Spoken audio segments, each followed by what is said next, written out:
eFootBall gives players the option to enjoy matches with the live commentary in different languages, making the experience feel more authentic and personal. Whether you want to hear your favorite commenters in your native language or try a new one, you can easily switch the commentary settings from the game's menu.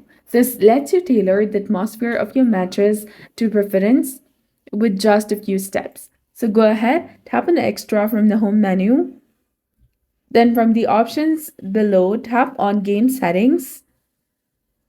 Now go ahead and tap on Download Data, which is below Audio. You'll get two different options of commentary languages and download stadium data. Tap on Commentary Language. Now you'll get the list of different languages over here. Choose your preferred language by scrolling down and download the language pack, as commentary languages are not downloaded by default. So that's how you can go ahead and change the commentary language in eFootball. So if you found this guide helpful, please like, share, and subscribe. Thanks for watching.